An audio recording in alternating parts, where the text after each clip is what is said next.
the Web City Show Choir Showcase, they received second place in their division. At Rockbridge, which I think was the icing on our cake this season, they received fourth in large school division and also broke into finals, which has not happened in quite a few years. They ended up finishing second runner-up in finals, and Cameron Moore again brought home a Best Soloist Award.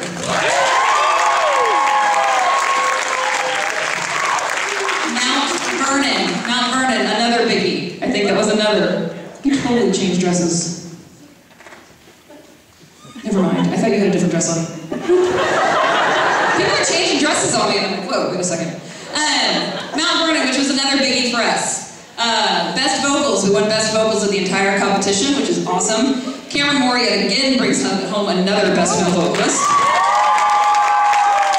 And for the first time since myself was in Carthage Soundwave circa 2002-2003, we brought home a first place trophy.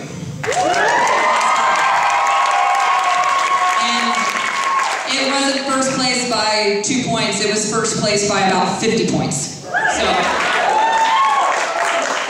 went to Harrisonville, we took third runner-up in finals at Harrisonville, and we took third place at Nevada, and God bless them at Nevada, they were supposed to go on at 9:15, and they took the stage at about 11:30, because Nevada gets about 2 hours behind every year.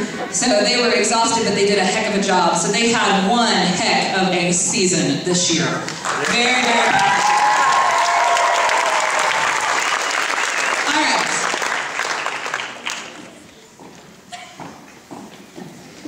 And I forgot to write something in my notes. Erin Marsden won Best Female Vocalist at Harrisonville. My apologies. Sorry.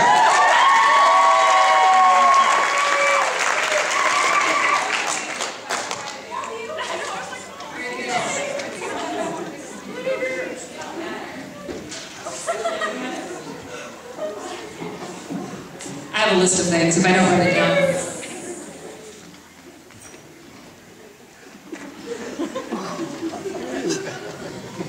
Okay. This next piece that they are going to tackle has been a lot of work on their part. This next piece is called Sleep. It's by a composer named Eric Whitaker. Whitaker is a pretty new composer. He hasn't been around super long, 10 years or so. And it is very much atonal. There's a lot of dissonance in it, and it requires a lot of focus on their part. We literally have worked through this piece, page by page. So it is very, very difficult.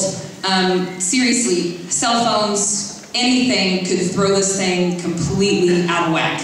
That's how hard it is. So please, please, please, please, and for their sake, complete silence. A little bit about the piece. In the winter of 1999, Miss Julie Armstrong, a lawyer and professional mezzo-soprano living in Austin, Texas, contacted me, Eric Whitaker. She wanted to commission a choral work for me to be premiered at the Austin Pro Chorus, a terrific chorus with whom she regularly performed. The circumstances around the commission were amazing. She wanted to commission the piece in memory of her parents, who had died within weeks of each other after more than 50 years of marriage. And she wanted me to set her favorite poem, Robert Frost's immortal Stopping by Woods on a Snowy Evening. I was deeply moved by her spirit and her request, and agreed to take on the commission. I took my time with the piece, crafting it note by note until I felt it was exactly the way I wanted it.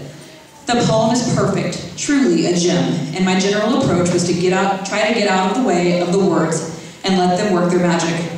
We premiered the work in Austin, October 2000, and it was well received. Renee Clausen gave Stopping by Woods a glorious performance at the ACDA National Convention in the spring of 2001. And soon after, I began receiving hundreds of letters, emails, and phone calls from conductors trying to get a hold of the work. And here is my tragic mistake. I never secured the permission to use the poem. Robert Frost's poetry has been under tight control from his estate since his death, and until a few years ago, only Randall Thompson had been given permission to set his poetry. In 1997, out of the blue, the estate released a number of titles. When I looked online and saw all of the new and different settings, I naturally and naively assumed it was open to anyone. Little did I know that just months before, the Robert Frost estate had taken the decision to deny any use of the poem, ostensibly because of the plethora of new settings. After a long battle of legalities back and forth, the estate of Robert Frost and the publisher sternly and formally forbade me to use the poem for publication or performance until the poem will become public domain in 2038. I was crushed, peace was dead, and would sit under my bed for the next 37 years as a result of rulings by heirs and lawyers. After many discussions with my wife, I decided that I would ask my friend and brilliant poet, Charles Anthony Silvestri, to set new words to the music I had already written. This was an enormous task because I was not asking him to not only write a poem that had the exact structure of the Frost poem, but that would even incorporate key words from Stopping by Woods like sleep. Tony wrote an absolutely exquisite poem, finding a completely different but equally beautiful message in the music I had already written. And there it is, my setting of Robert Frost's Stopping by Woods no longer exists. I am supremely proud of this new work, and my only regret in all of this was that I was way too innocent in my assumption that lawyers and heirs would understand something as simple and delicate as the choral art. So, without further ado, this is Sleep by Eric Whitacre. Again, I ask for complete silence while they work through this piece. It is very difficult, and they have put in a lot of time on it.